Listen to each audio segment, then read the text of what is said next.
Hello friends, welcome to nursing current and practical. So आज का हमारा फर्स्ट क्वेश्चन है, what is the duration of the fibroblastic phase in wound healing. Wound healing में fibroblastic phase का कितना duration होता है? Option 1 5 days to 3 weeks, option 2 3 days to 3 weeks, option 3 4 days to 1 week and option 4 1 days to 4 weeks. So right option is number 1 5 days to 3 weeks. 5 days से लेकर 3 हफ्ते तक का जो पीरियड होता है that is cold fibroblastic phase. तो हम अब पढ़ेंगे कि वुंड हीलिंग के कितने फेजेस होते हैं। वुंड हीलिंग के 4 फेजेस होते हैं। नंबर 1 इज ब्लीडिंग, हीमियोस्टेसिस जिसको बोलते हैं, ब्लीडिंग हो जाता है, that is number 1। Number 2 is inflammatory. Number 3 is proliferative. Proliferative के अंदर ही फाइब्रोब्लास्टिक आता है, जो हमसे पूछा है कि कितना ड्यूरेशन होता है। And number 4 is remoulding. Remoulding first is bleeding. Bleeding में क्या होता है, सबसे पहले जहाँ भी चोट लगती है, ब्लीड होता है, ब्लड वेसल्स में चोट लगती है, सो दैट इज ब्लीड। तो हीमियोस्टेटिस जो हमारा मैकेनिज्म है बॉडी का, सेल्फ मैकेनिज्म, वो एक्टिवेट होता है और वो वर्क करना शुरू कर देता है। The process of movement of individual or group from one stratum to another is called। कोई भी इंडिविजुअल या ग्रुप जब एक स्ट्रेटम से दूसरे स्ट्रेटम में मूव करता है, ट्रांसफर होता है, उस कंडीशन को, उस स्ट्रेटम को क्या बोलते हैं? Number 1 social change, number 2 social stratification, number 3 social mobility and number 4 social organization. So right option is here social mobility. जब कोई इंडिविजुअल या ग्रुप एक स्ट्रेटम से, एक कंडीशन से दूसरे कंडीशन में मूव होते हैं, that is called social mobility. Sociology से है ये क्वेश्चन, तो अब हम वन बाय वन इसके बारे में पढ़ेंगे। सोशल चेंज क्या होता है, सोशल स्ट्रेटिफिकेशन क्या होता है, social mobility we had know कि जब एक स्ट्रेटम से दूसरे में चेंज होते हैं, that is social mobility and social organization. So सबसे पहले सोशल चेंज। सोशियोलॉजिस्ट, हमें पता है सोशियोलॉजी जो सोसाइटी की स्टडी करते हैं, sociologist define social change as change in human interaction and relationship that transfer culture and social institution. These changes occur over time and often have profound and long-term consequences for society। इसको मैंने definition क्यों लिखा है, क्योंकि sociology में से 4 5 6 question बन के जरूर आते हैं and that is can be complicated for us, क्योंकि सोशियोलॉजी हम थोड़ा आउट ऑफ टच रहते हैं। तो इसलिए सोशल चेंज क्या होता है, जिसमें human interaction and relationship that transfer culture and social institution change हो जाती है। These changes occur over the time, धीरे धीरे करके होता है, and often have profound and long term consequences for society, और उसके ऊपर, सोसाइटी के ऊपर भी काफी ज्यादा इसका इफेक्ट पड़ता है।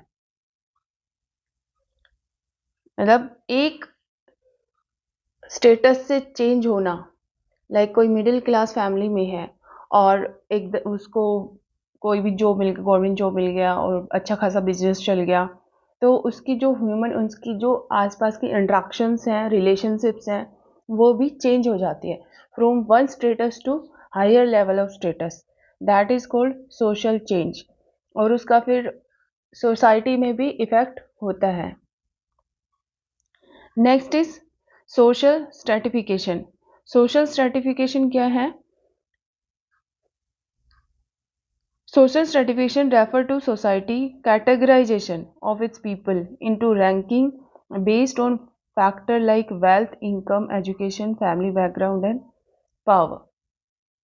ये ऑलरेडी डिवाइडेशन हो चुका है। सोशल स्ट्रेटिफिकेशन मतलब according to their status people are ranked like poor, rich, middle, ऐसा पहले से ही उनको रैंक होता है उनकी वेल्थ के थ्रू, या वेल्थ से हम उनको देखते हैं इनकम कितना है, एजुकेशन है, जो एजुकेटेड लोग होते हैं दे आर हायर सोसाइटी, मतलब हाई समझते हैं उनको, जिनका फैमिली बैकग्राउंड अच्छा होता है उनको भी अलग एक इम्पोर्टेंस दिया जाता है, जिनके पास जो पॉलिटिकल पावर या कोई भी पावर रहती है तो उनको भी एक अलग सोशल स्टेटस मिल जाता है।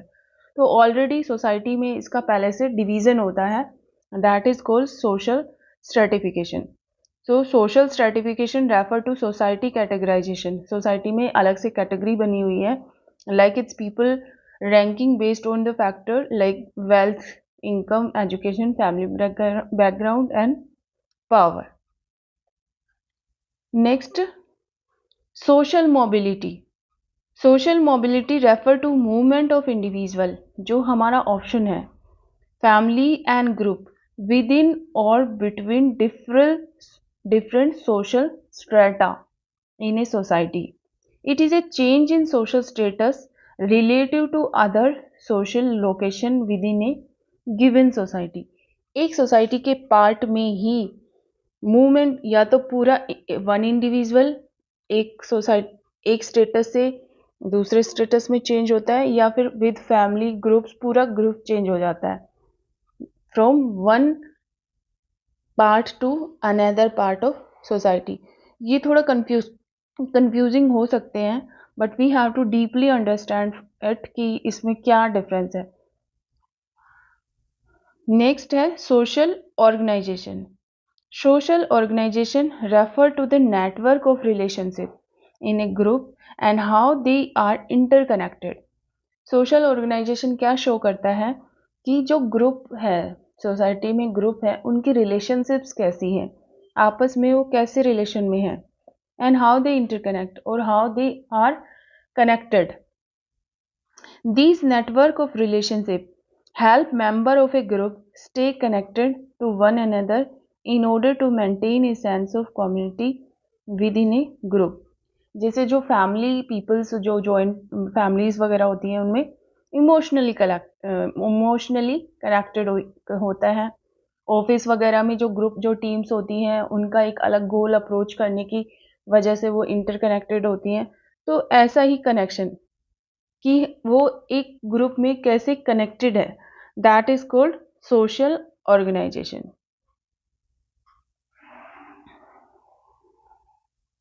सो नेक्स्ट सोशियोलॉजी से है ये क्वेश्चन। नेक्स्ट ऑप्शन है हमारा, in which year did the government of India pass the dowry prohibition act. Government of India ने किस साल में डॉवरी प्रोहिबिशन एक्ट पास किया था? तो सबसे पहले right option 1 is 1961, option 2 1986, option 3 1968 and option 4 1916। सो इसका राइट ऑप्शन इज 1961। इंडिया में सबसे पहले जो डॉवरी प्रोहिबिशन एक्ट 1961 में पास हुआ था।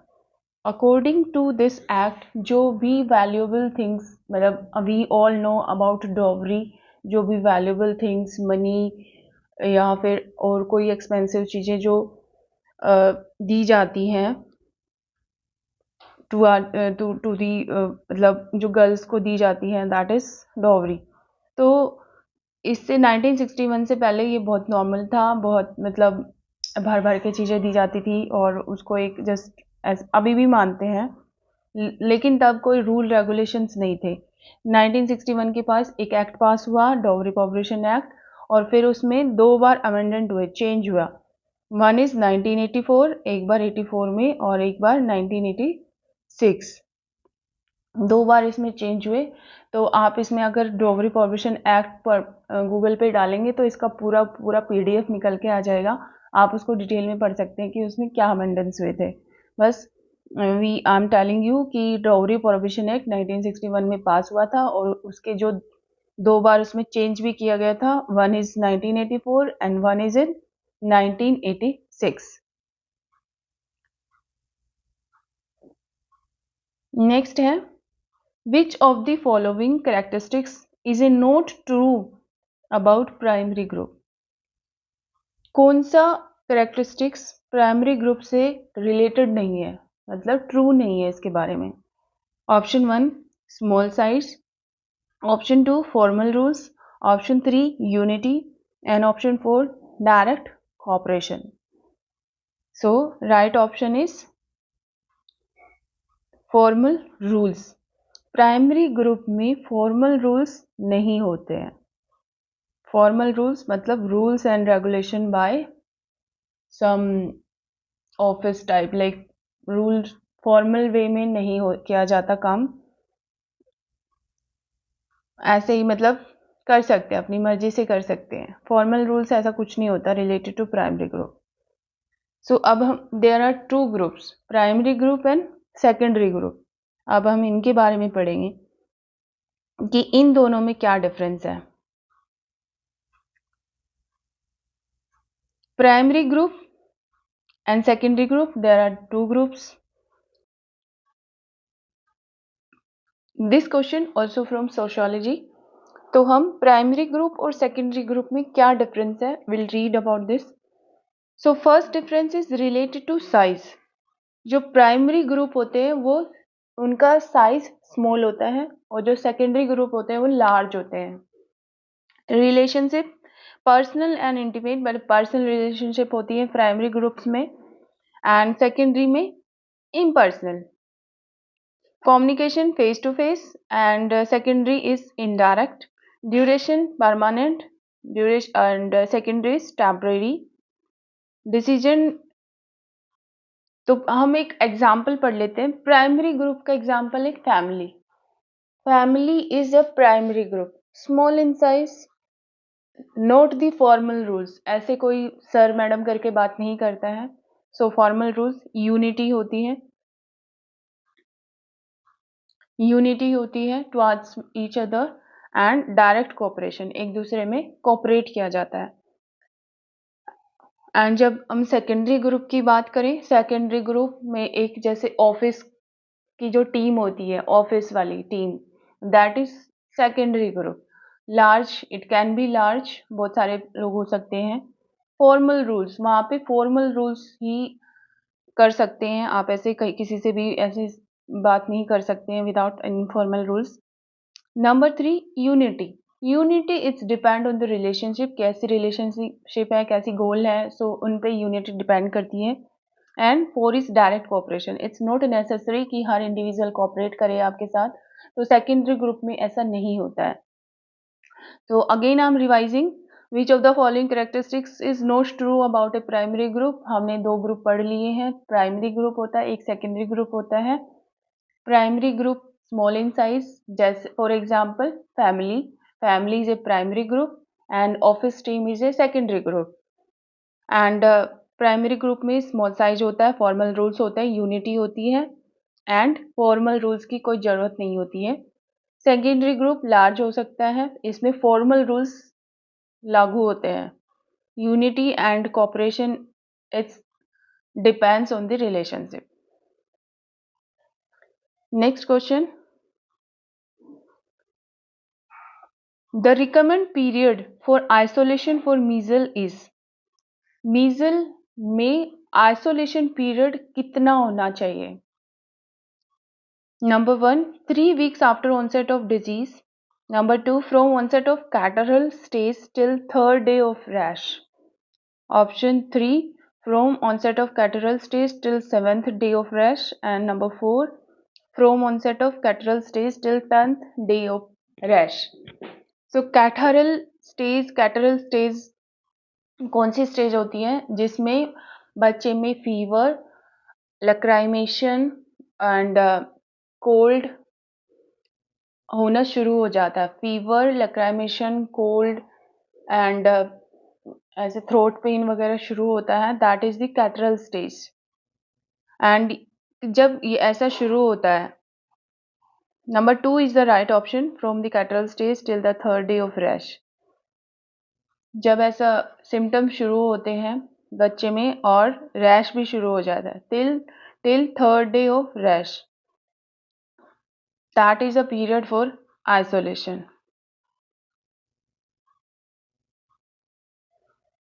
मीजल क्या होता है? Measles is a very contagious मतलब बहुत जल्दी एक दूसरे में फैलती है. contagious disease that cause fever, a red rash, cough and watery eyes. So this is a catarrhal stage. इसमें फीवर होता है, red rash, cough and watery eyes. It can have serious complication. In some people, getting the measles vaccine is the best way to prevent getting and spreading of measles. सिर्फ vaccine लगवा के ही इसको prevent किया जा सकता है. So this is high grade fever होता है इसमें, मोर देन 104 डिग्री फ़ारेनहाइट, बहुत हाई ग्रेड फीवर आता है बच्चे को. Cough, runny nose, red watery eyes and rash 3 to 5 days after symptoms begin. It's important कि मीजल वाला रैश कब शुरू होता है. सो 3 days से 5 days के बीच में इट स्टार्टेड रैश. ऐसे ऐसे दाना शुरू हो जाते हैं बच्चे के, और माउथ के अंदर भी होता है. That is called Koplik spot. Koplik spot also can be a question. Measles में कॉप्लिक स्पॉट होते हैं inside the mouth. So again I am revising. High grade fever होता है, cough, runny nose and red watery eyes. This is the stage of catarrhal stage. And जब ये चारों चीजें शुरू हो जाती हैं, उसके 3 से 5 दिन के बाद बच्चे में रैश भी शुरू हो जाता है. अगर ऐसा कुछ हो रहा है तो 3 days में बच्चे को आइसोलेट कर देना चाहिए. That is a period for isolation.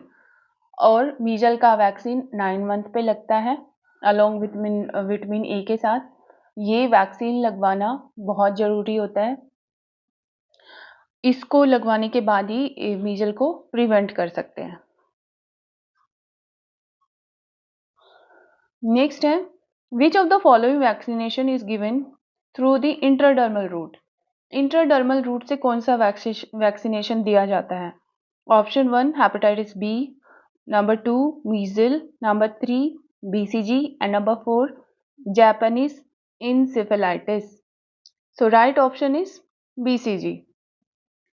Intradermal, inside the dermis, ID, small is ID. BCG देते हैं at birth. At birth पे अगर किसी वजह से नहीं लग पाता है तो 1 month तक BCG लगता है, 0 to 1 month. और उसके बाद भी अकॉर्डिंग टू गाइडलाइंस लगा सकते हैं, but 0 to 1 month is a period. बिल्कुल बर्थ पे ही लग जाता है वैसे तो, अगर हॉस्पिटल डिलीवरीज वगैरह होती हैं तो. Hepatitis B, measles and Japanese encephalitis, इसके बारे में हम पढ़ेंगे पूरा immunization schedule. So at birth कौन कौन सी वैक्सीन लगती हैं? BCG intradermal, left upper arm में लगती है ये. BCG की एट बर्थ 0.05 ml डोज होता है. 0.05 ml intradermal left upper arm. उसके साथ OPV पिलाया जाता है, 2 drops oral mouth. Hepatitis B 0 dose. इसकी डोज कितनी होती है? 0.5 ml intramuscular, anterior aspect of right thigh. So only roughly I'm telling you. इसका इम्यूनाइजेशन शेड्यूल वेरी इंपॉर्टेंट, इसमें से भी क्वेश्चन जरूर आता है. तो अब एक सेपरेट वीडियो में, नेक्स्ट वीडियो में मैं आपको पूरा इम्यूनाइजेशन शेड्यूल समझाऊंगी. ओनली रफली I am telling. BCG intradermal लगता है, हेपेटाइटिस इंट्रामस्कुलर लगता है. 0 पीरियड मतलब एट बर्थ, इसलिए इनको 0 डोज भी बोलते हैं. 6 वीक में DBT, PCV, OPV1 and IPV1. OPV1 IPV1 क्यों इसका फर्स्ट डोज मानते हैं, इसलिए इनको 1 नंबर दिया गया है एट 6 वीक्स. एट 10 वीक्स में लगता है पेंटावेलेंट, PCV एंड OPV2. यहाँ से ये 1 से 2 हो गया क्योंकि ये इसका दूसरा डोज है. और DPT इंट्रामस्कुलर लगता है, PCV भी इंट्रामस्कुलर लगता है. सो हमारी ओरल वैक्सीन कौन कौन सी है? Polio plus rota virus. Rota virus भी ओरल वैक्सीन है, उनको पिलाया जाता है, इसे लगाया नहीं जाता है. इंट्राडर्मल BCG, बाकी ज़्यादातर इंट्रामस्कुलर है. और मीजल सबक्यूटेनियस है. Measles, yellow fever, both are subcutaneous. Then DPT, PCV, this is intramuscular, OPV is oral, and rotavirus is oral. MMR, subcutaneous. Vitamin A is oral. Next question है हमारा, primary prevention aim to reduce the. Primary prevention का क्या role है, किस लिए use होता है primary prevention?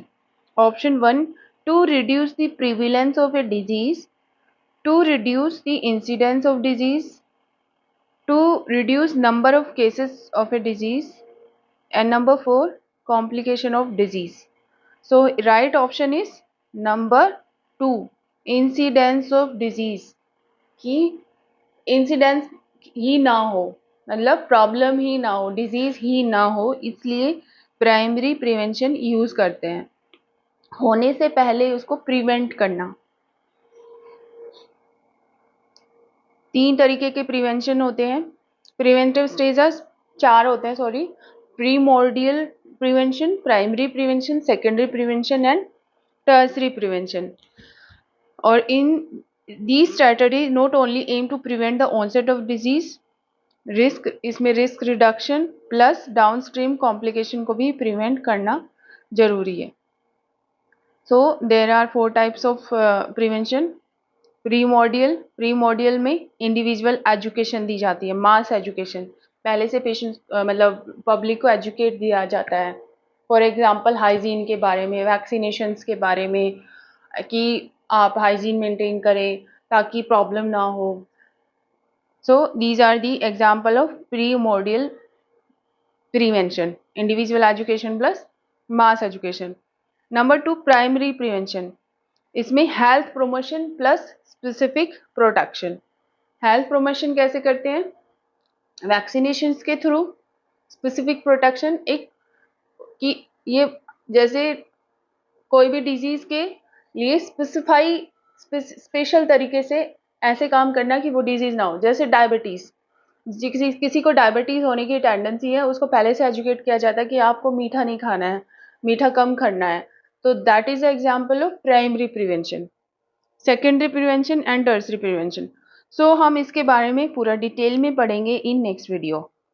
Till that time पूरा हम इसके बारे में पढ़ेंगे कि इसके अंडर क्या होता है, इसके अंडर क्या होता है, इसके अंडर क्या होता है, एंड इसके अंडर क्या होता है इन next video. Till that time, watch the video, like it, subscribe the channel. Thank you.